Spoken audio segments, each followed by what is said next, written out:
before I joined SABR, Bill McCurdy was president of the Texas Baseball Hall of Fame, and they had 3 dinners, like Joe Russell used to do the baseball thing. I think it was the last one. And I heard about SABR there and joined in 2008. They had the Negro Brothers there, among other people. Anyway, they had the Texas Sports Baseball Hall of Fame. The first one, they inducted Jimmy Wynn, did the Toy Cannon Award. They did Jim Gilligan from Lamar. Remember Bill Mueller was there, ESPN, because he played for Gilligan at Lamar. And then I can't remember all the people. It's Daniel there, Bill there. But anyway, this was this I think is pretty unique. So Joe Negro, Phil Negro were there, and one of them had a son Lance Negro that was put in first for the Giants. And I got a baseball autograph by all 3 of them. And then Joe died shortly thereafter. Anyway, I don't think there's a lot of those autographs by the 3 Negroes. But that's one of them. Cool. All right. Who wants to go next? It doesn't matter. I got a ticket stub, August 22nd, 1965 in San Francisco. Anybody know what happened on that day? Say the date again, please. August 22nd, 1965. Not most of it's no. No. That's cool. No, it was Dodgers. Marichal, John Roseboro. Yes. I was there. Oh, nice. Astros. I was 20 years old. My parents and my brother, the 4 of us, took a weekend trip to San Francisco, saw the sights, and I was really surprised when I saw all 3 games. I distinctly remember the Sunday game, which I had to kind of do a little checking just to be sure. But the Sunday game was the game that Roseboro, that Marichal hit Roseboro with his bat. And as Marichal was batting, and Roseboro said something in Spanish or something, decided that he couldn't bat, hit him on the other side of the head. It was a lot of blood. Yeah. I remember the white towel going out. Putting it in the white towel. Of course, everybody was booing, and it was really a big scene. But I had a ticket collection, and I was going through them, and I found all 3 games from that series. Interesting. A lot of baseball games you go to and a hockey game makes sense. I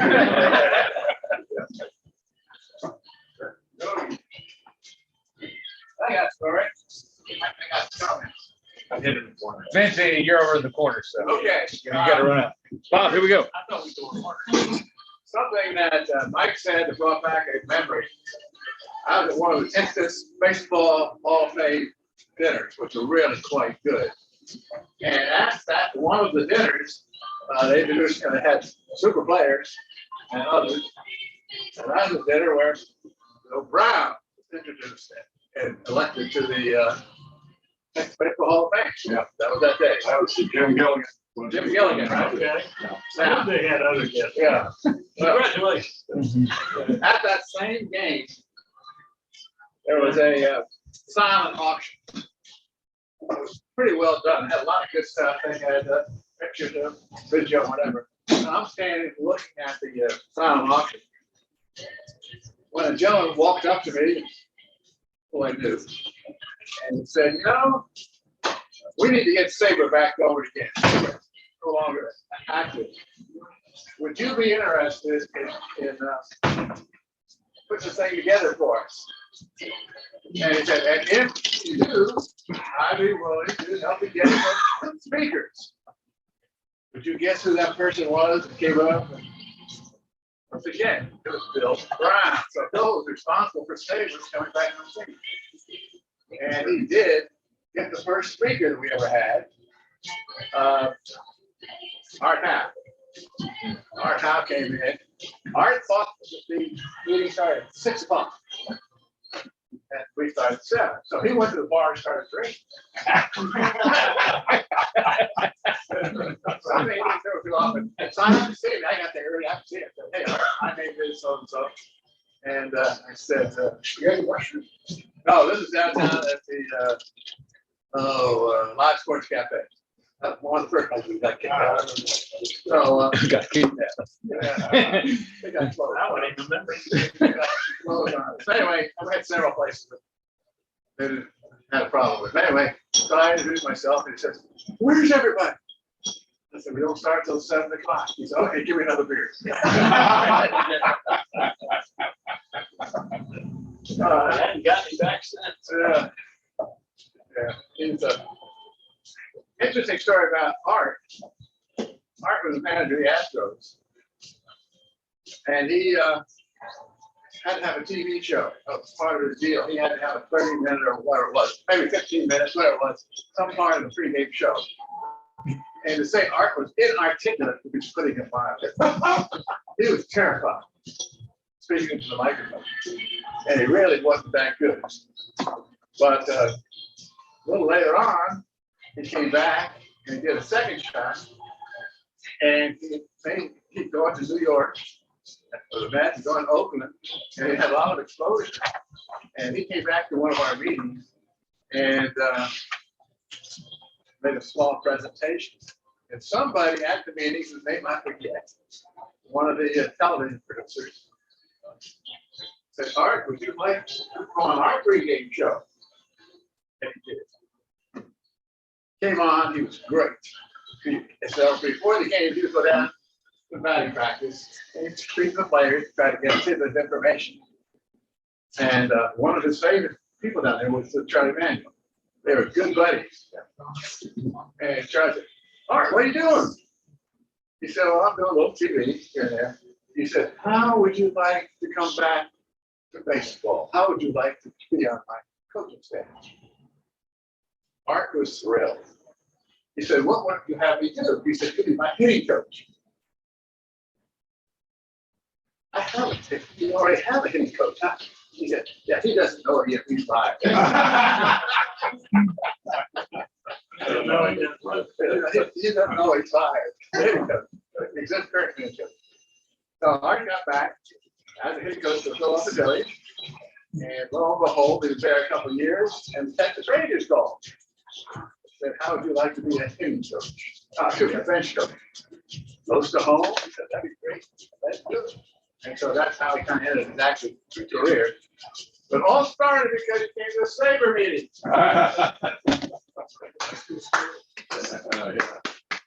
So Bob, let me get this right. At our first ever SABR meeting here in Houston, Yes. the first guest was Art Howe. No, I'm exaggerating a little bit. We had no guests. No guest. No guests. We did just like this. We got together. When the same guy who spoke to me before said, "Maybe we need to have a theme." All right, so don't give the, so Bill Gilbert used to be president of SABR, and how long did that last before, how big was the gap before about? At least 3 or 4 years. Yeah. He moved to Boston to retire. Yeah, so he's a member of the San Marcos. Right. So now, but there wasn't SABR, and then there wasn't. Right. For a period of time, and then Bob took it over. I guess we would meet once or twice a year at a bar in the Galleria. And I remember that. So that's where I met Greg Lucas, Bill Braff. They were regulars there. And Phil Blucho was another regular. You want to go to the bar? No, we had a table. It was a table. It was a bar on the second floor over the. What was the name of that place? Cheers. Yeah. It's on the second floor, Chuck E. or whatever it was. Yeah. That's how I first got into SABR. We met 3 times a year. And just okay. So I was just wondering who are under your reign or whatever, who was the first ever guest that you had? Art Howe. Art Howe. Good trivia question. I want to remember that. That should be good thing about Mark, is in your 86, they measured the bat speed of all the hitters on the team. He had, I think, he was at 96 miles an hour. That was like 4 miles an hour faster than Daniel. The whole team. He was really had a good swing. Yeah, never was really getting the proper credit for, I think. No wonder they wanted him as a hitting coach. So we're talking about trivia. Anybody want to get to our second speaker? What we've had a speaker at every single meeting. 18 years, we've had a key speaker. Everyone want to get to the number two? Speaker was? Hey, whoever gets it, I got to get for you. Anybody want to guess? You put this together? Non-baseball See player. if you can. Non-baseball player. Joe Russ. Long pass? Well before my time, so I have no idea. Randy Hendricks. Randy Hendricks. Oh, Randy Hendricks. There we go. Yeah, he was a member of the He was. That was one, that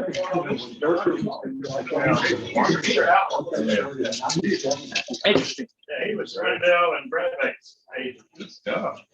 Vince, you ready? I'm ready for Vince, and then Jimmy will let you go after Vince. Okay. If you can't tell or may not remember, I'm a Brewers fan, pretty diehard Brewers. We've never figured that I out. know. I did pretty well. So I'll start with the trivia. Does anybody know the Brewers' 4 MVP winners in franchises? Jimmy went. Robbie Allen's one. Nope, never won MVP. Ron 2000. Yep. Who was number 6? Braun, Len Braun, Raleigh Fingers, Robbie Allen. Not Cecil Cooper. Yep, Christian Yelich is the last. Yelich. Yeah. Okay. So this ball, I'm still Very working on worthy. it. But it's got Very worth it, yeah. 3 of the 4 guys who were team MVPs signed on one ball. So Yelich is the last one I need, but I got Yount on the sweet spot because he won 2 MVP awards, both 82 and 89.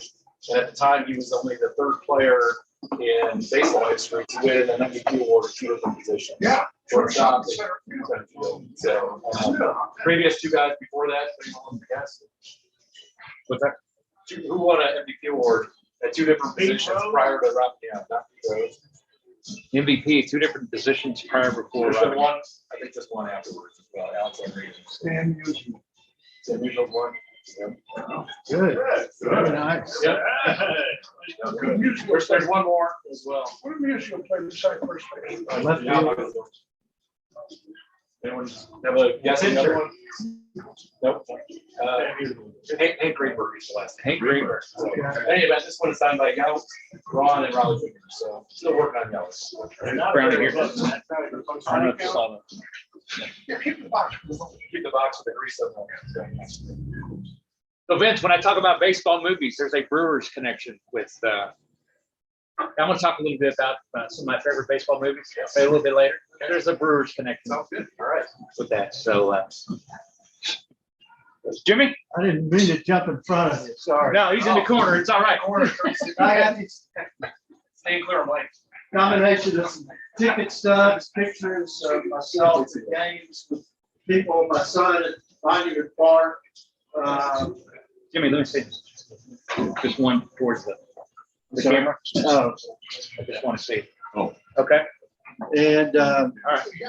as with any pictures, there's stories. I'm with these 2 guys here at Yankee Stadium. I took my son to Old Timers Day at Yankee Stadium. I figured if I was going to go to one Yankees game, it would be Old Timers Day. These 2 guys had never been to a Yankees game. So they're sitting next to us. And I'm talking baseball to them the whole game. I'm talking about Voices of Summer, about the top 50 baseball announcers. So I'm going through the announcers with them. I said, yeah, Dizzy Dean was number 7. So this guy tries to get me on trivia, which was a big mistake. So he says, okay, Mr. Baseball, who was Dizzy Dean's first partner? So my son starts laughing because he knows I know the answer. And I said, Buddy Black. You owe me a beer.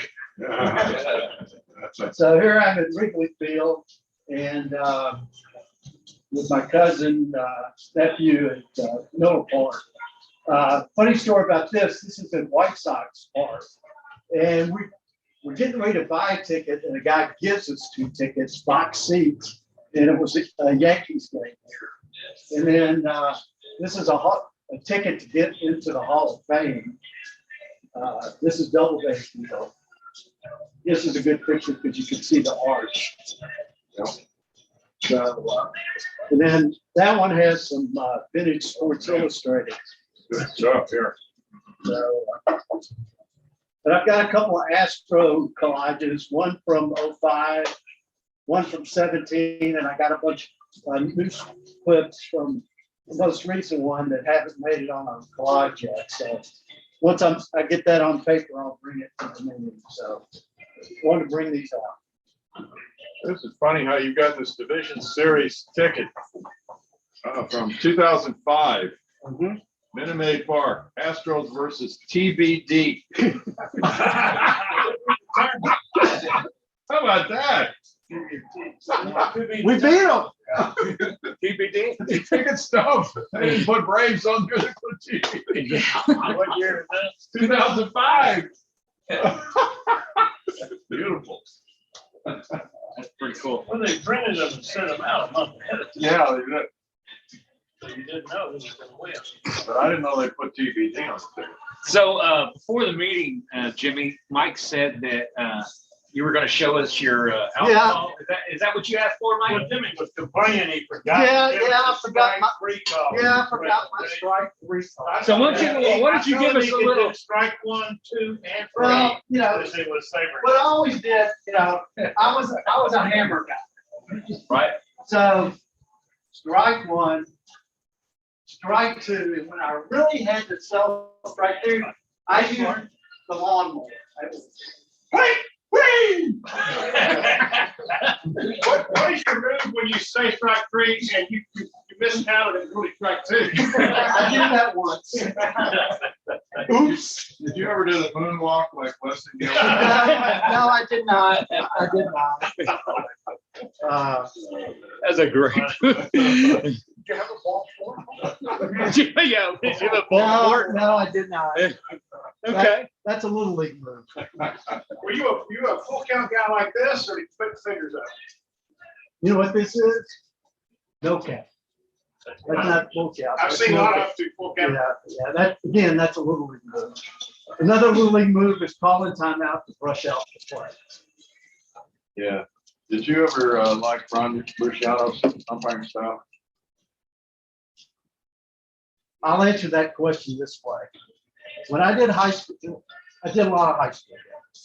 And I used to tell people, you know, when they did the box scores in the paper, they never list the umpires. So I tried to do English. Remember when you used to shoot guys Oh, out? yeah. Now sometimes I would go on the first play at first, I'd go boom. I would go boom at first.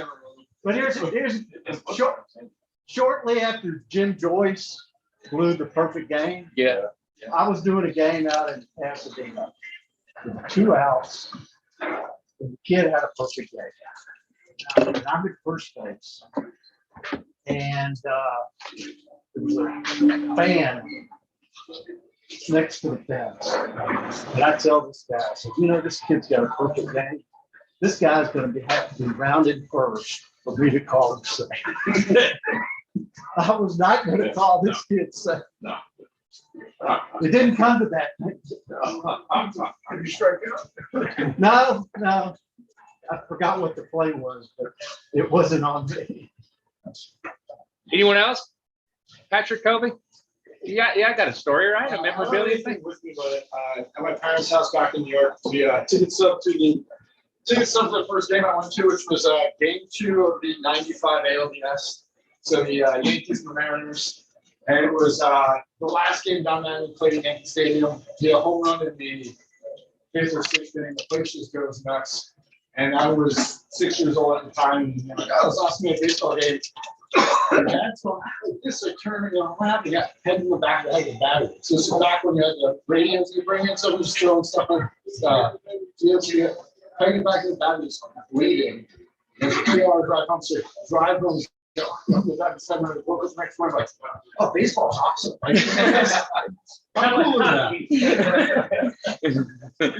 And then, so that was 96 LCS when the Yankees played the Orioles. It was Jeffrey Mayer game, and we left in the 7th inning, so we weren't there for that craziness. But that's after Roberto Alomar stood on the ump. Before that, so he comes up and everyone's chanting, asshole, and we're little kids. And we're sitting on the stands. My parents are like, it's okay. So we look up, like, 50,000 people are shouting this. And I was like, it's okay to say this kid, but nowhere else. Thanks. Kobe, you got anything? Yeah, so I guess I didn't bring anything, but one of my favorite baseball memories. So when I went to my first 2 years in college at U of H. And so during that time, I worked at the ballpark. I was an usher at Minute Maid, and I gave tours around the ballpark. And so this specific day was the doubleheader against the New York Mets right after Hurricane Harvey, if y'all recall.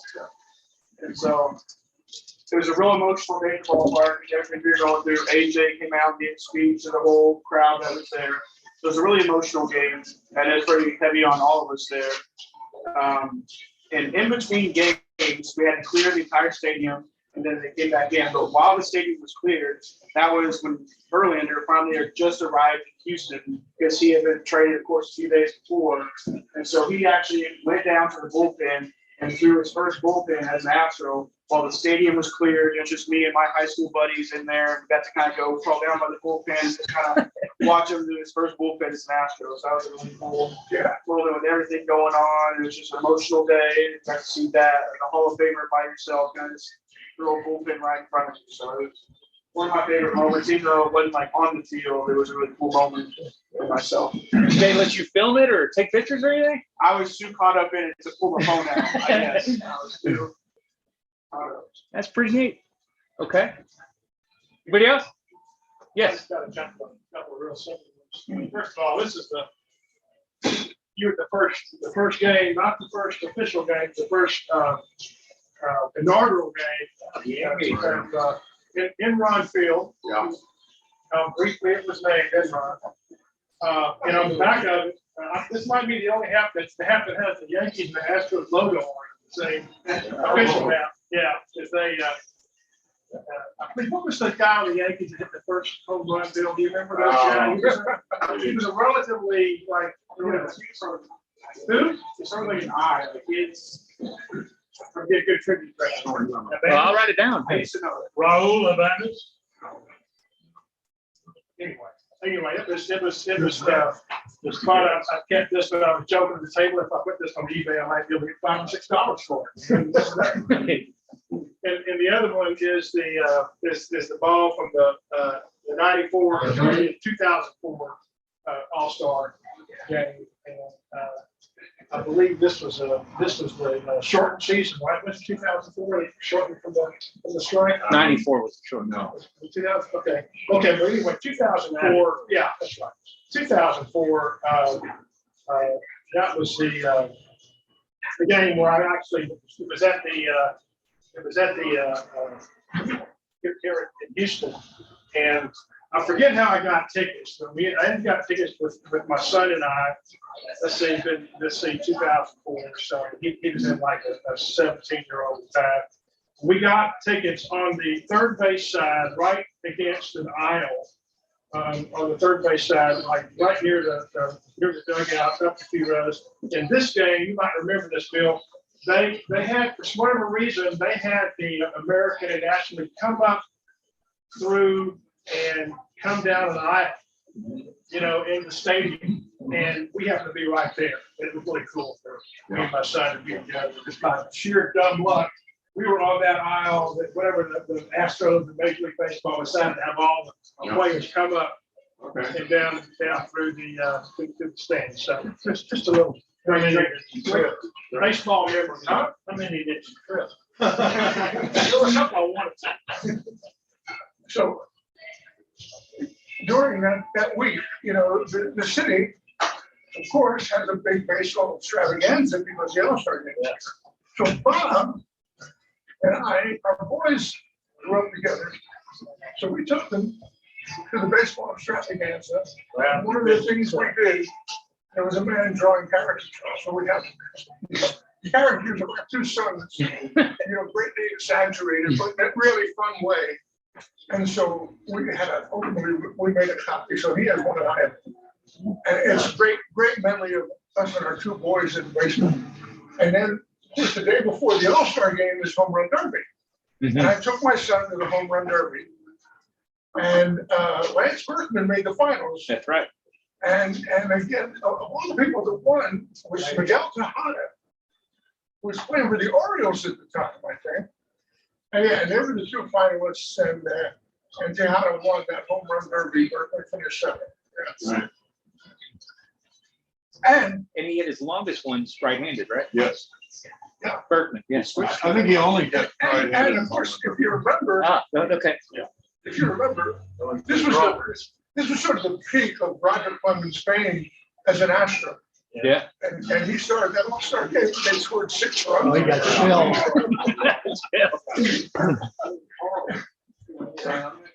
You watch a nightmare. Oh. Great stuff. Anybody else? My recollection of that Hall of Fame event is it's like there was someplace, I forget exactly where we were when they had the artists. So anyway, we had to stand in line for different things, and they had different screens up showing different stuff from baseball history. And I was captivated by this one thing that was all about Alfred Rossman, the Mad Hungarian, was a leader for the Cardinals in the 80s. Yeah. Got in basically a pissing contest with an umpire, and like he'd ask for new baseballs. He'd get a baseball from the umpire. He'd look at it. He'd throw it back. Yeah. It just happened back and forth. Every the umpire's like rolling the ball halfway out there. Right. They can come pick it up. And finally decides he's going to pitch. Throws the ball right down the middle. Ball. And it was hilarious. Again, ball. It's on video. It's on YouTube again. I think it was wasn't it on they used to do the baseball bloopers. It probably They used on that. to release those. I think that's where I first saw that. Actually, when I was looking for it on YouTube, there were several Alfred Rossman Yeah. things where he blew up, got in fights. And all that stuff. So the same thing at the fan festival in the they had an area where there was a trivia contest going on. So fans would come up to the mic and ask a trivia contest. And if you stump, you got a t-shirt. So I had a trivia contest that involved baseball, involved the all-star teams involved. So the question is, let's see if anybody knows, who's the only player to win a league championship series MVP award? Pitcher who had neither a win or a save, but he was the MVP of the league championship series. They have neither He had neither a win or a save, but he won the MVP of the league championship series. what decade? This is what it is for NR No. League playoffs. Got me. Kurt Schilling. The 1993 Phillies, when they lost the World Series to Toronto.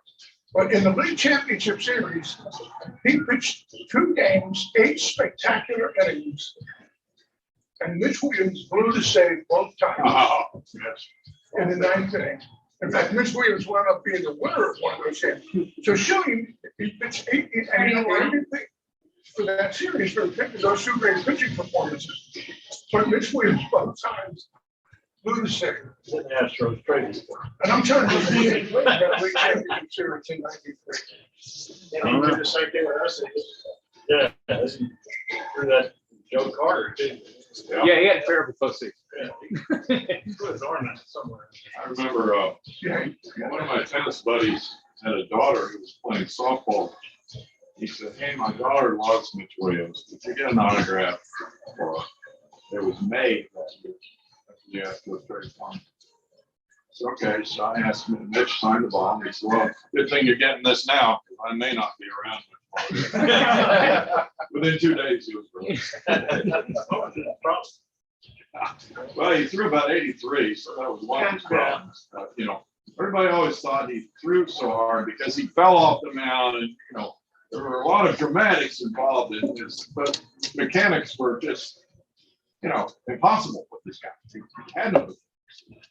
So he put his whole body into it, but he was throwing 83.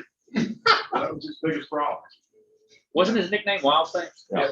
Well, He there you go. always claimed he pitched with his hair on fire. Kind of looked like it.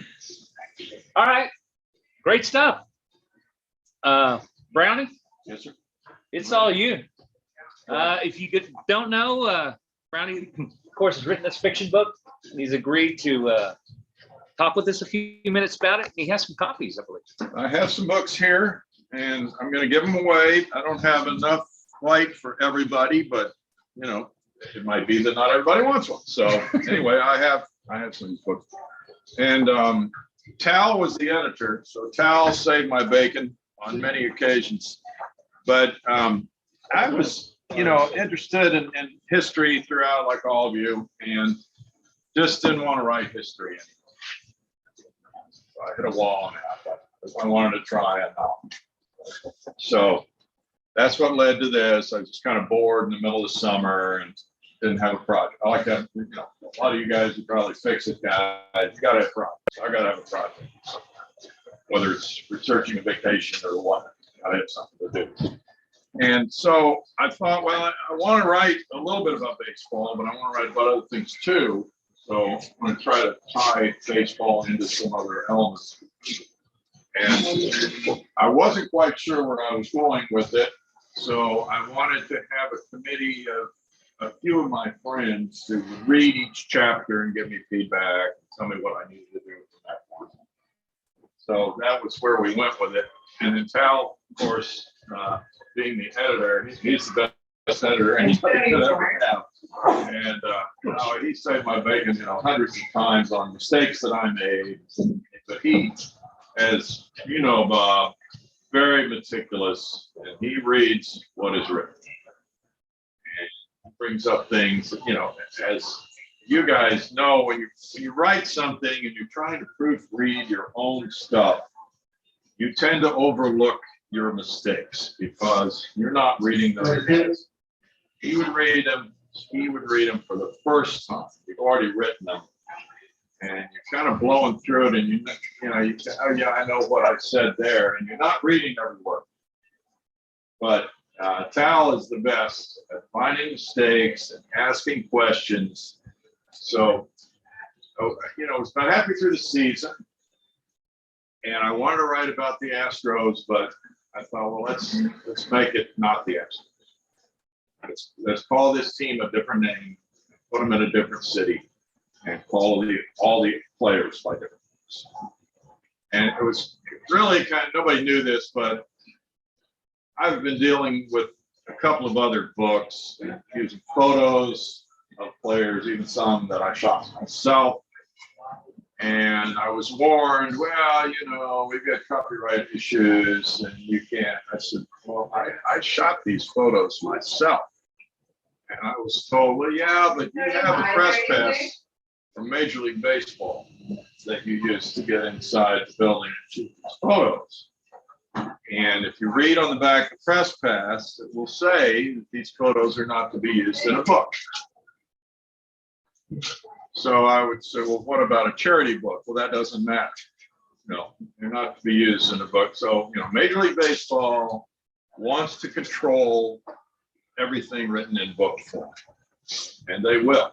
You can get in trouble. You know, they've got more attorneys than you could find probably in the city of Houston right now. And it's not a good idea to go up against them on it. So to skirt any possibility of this happening again, of course, there are no photos of players, but I just decided I'm not going to use any Astros names. I'm going to give them all different names. I'm going to give the guys on the different teams that they're playing different names. Not going to use any team name in Major League Baseball. Just going to make them all up. They'll be from the city, but they'll have a different team. But the Astros are not from us. So I did, kind of a beginning of the season, and then I would skip into some different areas other than baseball. And one area was Cuban baseball. It's always been interesting. Do any of you guys have interest in Cuban baseball to any great extent? No? Well, I got this book. I know Milton Jamale, who wrote this book. He was a professor at the University of Texas.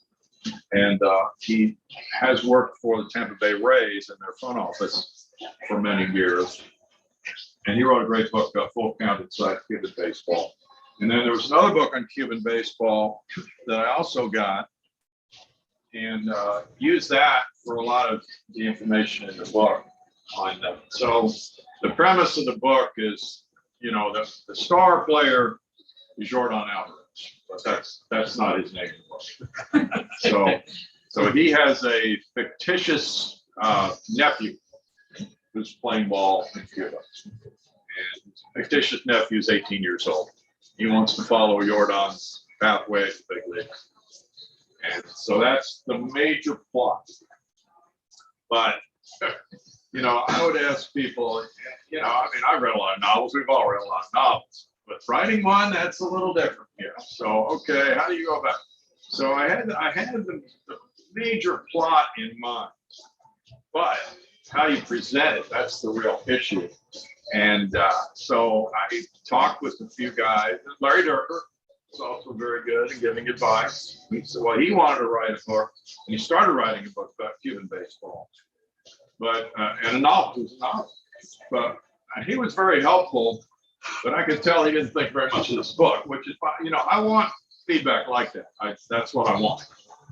So it's not resonating with them, and that's fine. But Tal was, very encouraging. So, I understand that it's going to be received differently by different people. When you go into that realm of writing a novel, not everybody's Tom Clancy, right? So there's that. And I would ask, well, okay, this is the plot. This is what's going to happen. And I talked to a friend of mine who did Kansas City Royals for 30 some odd years, Steve Physiok. He just retired. He did their TV games and some radio too. Steve's been a long-time friend of mine. And he's become a major novelist. And he's written a series of novels. And I didn't even know that until about a month before I called him. But he's really popular. And he's got three books so far in this series. And he's got a baseball player in there, fictitious guy as a pitcher, but that's not the major plot. So he was asking me all these questions. Okay, what's the plot of the book? And I told him, and then so well, what's the spine of the book? And I gave him some answer. He said, no, that's the plot. That's not the spine. I said, well, okay, I don't know what's going on. So the spine would be, you got a blank sheet of paper, you drew a line, top to bottom. And on the left side, you had the protagonist, and on the right side, you had the antagonist. And then all the characters on the protagonist side down the left, all the characters under the antagonist on his side down the right. Your job is to create conflicts between the guys on the left and the guys on the right, across that line in the middle. That's what you do with a novel. You create that conflict between them. I never knew that. I never heard anything about it, but it was interesting to me. So did I really try to do that? Yeah, on some occasions I did, but probably fell flat on others. And so there was that piece of advice. But this guy, I called him. He was in New York, and he had just gone to a book seminar for authors. And in the morning, and he said, I just got on the team bus. I'm fine to talk now. We're going to Yankee Stadium. He's going to do a ball game with the Royals and Yankees that night. So I thought, this guy's really into it. He's going to a book seminar the day of a game, but that's what these authors do, and they hang out in these circles and they really work at their craft and they try to get better. For me, this was just a one-shot deal, that I would try for something to do. And so So then, we pick it up in the playoffs, but first of all, the guy's got to get out of Cuba. So I did not realize until I did this research, what Cuba is really like. I had read things about it. We've all read about the players who escaped there and had real harrowing experiences trying to get out of Cuba and get into the U.S. Of course, it's typical to declare citizenship in another country like the Dominican or Mexico and go through that way to the United States. But some guys have just tried to escape on a boat. And that is putting your life in your own hands, trying to do that and go to Florida. You're not going to get any support from anybody in this country to let you in if you go that way. So that's certainly not recommended. But anyway, then, you got to create, somebody said you got to have a love relationship. I said, I'm not really good with love relationships, but I sort of came up with one that's sort of halfway there. And created all these, natural disaster type things because they kept telling me, you don't have enough going on in this book. You got to have more. You got to have this guy be worried about his life, and all these sorts of things. And I knew that in the end, that's where the big plot was. But you have to get there. How are you going to get from point A to point B? Well, you got to have certain other things happening. You're kind of buying time. Is really what it is. So you've got the real resolution of this drama in the end. And the fun part is you give clues, because what's going to happen. And they told me, well, write backwards. They said, write it backwards, put the end, go ahead and write the ending if you want to first and work back from there. But you have to know what the ending is going to be before you start writing. I didn't really do it that way. I did the first 4 chapters to see if it would even be worth continuing beyond 4 chapters, getting some feedback from people. And they said, yeah, I'm interested in it. I'm interested in how it comes out. So then I went ahead and finished it. But I did plot out the ending. And now, okay, the ending's going to be chapter 12. And you got 4 chapters done. What are you going to do? 5 through 11 here. That was a real issue for me. And that was a problem. It really was. So I made a lot of changes and things like that, but it was fun working on. And, I didn't, of course, know how the Astros season was going to go. If they had not won everything, I was thinking about going ahead and fictionalizing them winning the World Series. That's what I was thinking strongly about doing. If they had got knocked out in the first round of the playoffs, I probably would. Just for kind of curiosity type finish. But that's the beauty of fiction. You go wherever you want to. And I tried, I even wrote about the Savannah Bananas in there. And that's the fun of it is doing the research because, we can do a book actually on the Astros season. And, you can get some interesting things in there, but people know. They know everything they're reading. They've read all this stuff. So, for me, a novel is interesting in that you still have to do your research because what you're proposing here should be believable. Now, would I have believed that there would have been a Chinese weather balloon flying over this country? Not really. But still, you got to do your research to make it somewhat believable, and that was interesting to me in the whole process. So that's about all I got for you guys. Any questions? Yeah, I got a question, Brownie. One of my favorite fiction writers, Stephen King, likes to say, it kind of goes against what you just said. Yeah. He never writes the ending in the beginning. He lets his characters kind of fend for themselves. And he's often said, I don't know what's going to happen here. All right, because if somebody's trying to tell me I got to come with the ending, I don't think that's good. Yeah. Things that have to sort of work their way out naturally. Well, so what you said is a little bit different from what I've heard. Yeah. Is that what you wanted to do in the beginning, or not write the ending, or what? I didn't know. 23. I didn't know anything. I didn't know what, and I firmly believe there really aren't any rules to this. I mean, people could tell you that, this is 80% of the fiction writers do that, but I agree. Stephen King, if that's his style and that's what he's good at, who in the world would tell him that it won't work, right? Tom Clancy might have been there. I don't know what he used, but there are all kinds of different styles. Yeah. And I was really fascinated once I got into it with how difficult it was.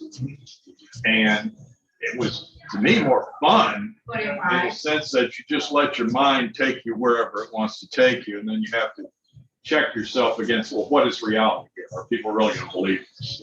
I came up. But I discovered, and I don't want to give it away, but I discovered something on the internet when how am I going to have this guy escape Cuba? And I don't know if people really know how dangerous this has been for these guys. I mean, it really is. And some of them, haven't made it as players.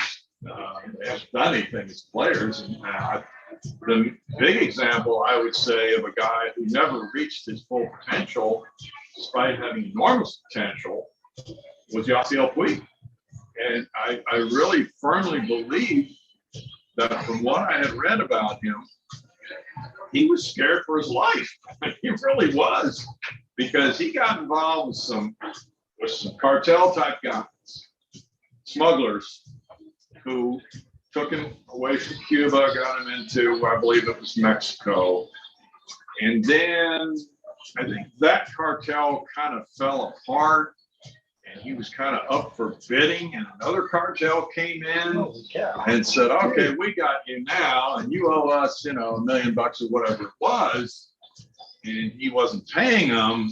And you remember when you get all those speeding tickets in California, and I have very little doubt that he thought somebody was tailing him. And he was scared to death that he wasn't going to make it through another day. So I think there's been a lot of that element to it. I think it's unregulated. Definitely some cartels. Yeah, first guys that came out. What about the families? That's the real question, because a lot of them who haven't left are afraid for their families, because they know the stories about the families. I think it was Levon Hernandez. I think his family was thrown in jail, and that can happen. I mean, it's people don't realize communist countries are so vastly different from what we're used to.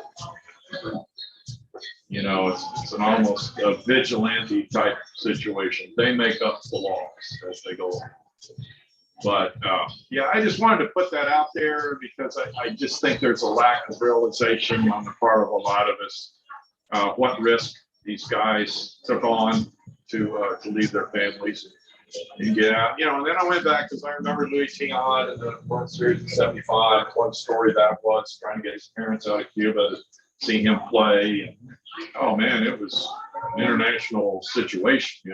We had the heads of state lined up to try to negotiate this thing. So finally, they came to this country, and they never went back. How did Alvarez get his parents? It was the same type of deal. There was an attorney here, immigration attorney, who was working for him, and he had ties with getting people out of Cuba in the past. They very quietly worked things out, but the Cuban government is. Can they remain here now? Yeah. And I think things have changed, and just in the period that I was writing this book, it was changing in the sense that things are really bad here. I mean, they're falling apart. So I was, a few months ago, I started hearing stuff about the World Baseball Classic. That's coming up pretty soon, right? Yeah. Like Mike Piazza is going to be the coach for the Italian team. And I got curious about guys like Alvarez and Uriel. I mean, Cubans, they played for the Cuban team. So I was doing a little Googling. And this about 2 months ago, it sounded very uncertain whether there would be a Cuban team. And if there was, would they mesh with guys like the Cubans that have made it to the United States, or would it all be, purely team of patriots, I guess? Right. So, I really think almost all the really good players are gone. you mentioned 600, that the country's lost 600 players to the United States, that Cuban baseball is not what it used to be. Yeah. I think they just said that Randy Rosarina is going to play with Mexico Oh, is he? in the WBC because he's a citizen there because of the path that he took out of Cuba, which on the path. Yeah, but he's from Cuba. Yeah, about 10 years ago in San Marcos, a couple of guys did the research, went to Cuba, Esther went there too, but talking about baseball specifically, Cuban players were getting $5 a game. I think, right? $35 a week, which was almost double what the average salary for Cubans got per week. So they were making big money at 35 a week. The cartels, I understand, 15 years ago, but that was one way to get out. If they got you out, you signed a $5 million contract, they got 2.5 days. Yeah. If they went out under the contingency that Major League Baseball paid you that money, they were getting a percentage. Yeah. They didn't like it in the state. Right. Basically, the Coyotes now that they're bringing people across the border. Right. If they were doing that, keep the ball players down. But I think it's It is, but still a scary situation when you think about having left your family behind, and there are some evil forces that can strike against your family, and you have no control over that. So it's one thing to come here, play ball, and do well. Enough pressure involved in that, but then when you hear things about your family, if you owe the cartel some money and they're threatening your family, that is a very harrowing situation. So, not to change the subject, we're still on Bill's book. So I've read some of it, not all of it. And if you do decide to read it, which I recommend, he had a lot, in my opinion, he had a lot of fun with the names and how he moved the names around. And I realized, it didn't take long, like, wait a minute, who the heck he talking about real people? And he changed the names and anagrams. Some of it. Yeah. My favorite, I'm sure you won't mind me telling this one, is this big slugger who plays for this New York team. And his clever name for him is Aaron Fudge. I made some of them really easy, but I just, I was just having fun with it. That's what it was all about. It's a fun project. During the writing process of the novels and nonfiction, what did you like the most? What did you like the least? What I liked the most was the ability to just let your mind go wherever it felt like going. And, you could use certain prejudices that you've had and bring them out. But, to me, you're duty bound and factually bound on, the other books I've written. And, you can't get your opinion so much involved unless you state them directly. I don't know that it's just sports, it's not, international relations or anything like that, but I just thought it was more fun, but yet it was still the same amount of work, and so this buddy of mine, this really bailed me out, is a retired Navy submarine captain. And he wrote the whole chapter on getting out of Cuba. Because I did some research, I was on the internet, I found this boat type of submarine thing. I thought, well, this isn't really real. Looked like a speedboat, looked like a half submarine. And I thought, this thing doesn't exist. Well, it does exist. It does exist. This thing, I really would love to see it. People are using it now. I think the Navy SEALs will probably use it. But they use a different type of craft that's more built for guys in, the dive suits, and they get out underwater to where they're going. And yet, you have to have something sleek and something fast and something quick enough to outrun the boats of the authorities, and the Coast Guard, people like that. So, this thing just showed up on the internet when I was bumping around one day, and I thought, I've got to find a way to get this. So my buddy, the submarine captain, So, I don't know anything about this, but he started reading about it. Yeah, this is really cool. So he wrote several pages of the whole thing with me because there's a hurricane. So, you know, and this is the problem with writing fiction. You know, you get into some areas you really don't know enough about. And you know, you try to do research as much as possible, but you're still afraid, yeah, somebody's going to expose me on this that I don't know what to write. So I had him backing me up. He said, well, let me just write this. So he wrote a few pages of it. There's so much knowledge in there that I never could have acquired. There's no way I could have acquired. So even though it's fun, even though it doesn't have to be factual, I think it's got to be believed. And I think you need to do your work on that. But, you know, to me, it was a lot more enjoyable than the other books I've read. Yeah. But then, you know, I think there's more of a question mark about, are people really going to enjoy reading this? You have no feel for that whatsoever.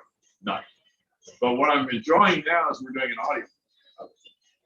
So that's what I want to ask you about, because you're into audio books. I love audio. Yeah. So I got a free, being a cheapskate, I got a free 30-day subscription, and I listened to a couple books. And I cannot believe how good these actors are and doing different voices, which I can. And so I said, well, I'm not doing that. But I want to, well, you know, I'm going to grab everybody in my family, have them be different characters. There are so many different characters. And that's the thing that's tough to keep up with in my book, is all the different names. So I know that's an issue with people. And yet they'll fly in and be there for 3 pages and fly out, and you'll never hear from them again. So when I read a book like that, I'm making assumptions that some of you may be the same way I am. I'm thinking, all right, I'm not going to bother to memorize this character's name because he ain't going to be around. You know, for me, listening to Audible, it's a great experience, but I wanted different voices. I don't want one voice. Now, these guys are masterful at what they do. I can't do that. So what can you do? Well, I could get, you know, women to be women. I don't like, you know, a guy doing a woman's voice, that's really, these guys can do it. The good ones can do it. Mediocre guys, no. So there are 20 different voices in my audiobook that I'm looking at. And we're doing all this editing on it now. That's the real problem, is editing, because I've got, you know, Mike Capps, anybody know Mike Capps, who does the Round Rock Express. So Mike is he's Hugh Jackman, who's the broadcaster for a minor league team in California, where my star player goes. And so, you know, he's kind of prototypical minor league broadcaster. I just completely typecast him. He's an old guy who has a bit of a drinking problem. He's got a bit of a gambling problem, but he's a really good broadcaster. You know? So, you know, I'm not as good as I once was, but I'm as good once as I ever was. And that's, so I asked him, hey, do you mind if I, he said, no, go for it. So when we were at that Sugarland game, SABR, I was sitting in the booth because he had Tal Smith on with him. And so I was just sitting in the back of the booth and I shot some pictures. And I noticed Capps, when he's broadcasting, if the field is out here, he's standing here and he's got his scorebook down there. And he's like this. So I got a shot of him from behind and used that in there. I asked him if he minded.